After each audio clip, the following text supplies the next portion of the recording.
poți, bă, nu faci nimic. Am oprit la un moment dat pe marginea drumului să ajutăm un bețiv care căzuse jos. S-a oprit la 3 metri, se prefăcea din mâini că l-ajută, mă. Păi și el nu se prefăcea din picioare că merge. Ce eu comunicam cu el? Băi, dar el așa, calități, ce calități are, mă, nerului? E inteligent, rău. Uite, zi.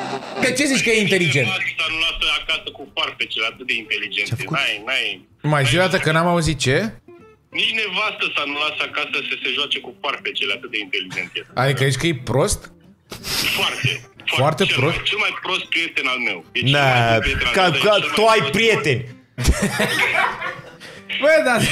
Bă, suntem oglinda a fiecăruia. Sau cum se zice, nu? Omul e oglinda celuilalt. Mai zgârcit, auzi, a zis că te-a făcut zgârcit. Doare fizic să dea bani. Bă, Da, fizic nu, îți doare să dea bani. asta aici are dreptate.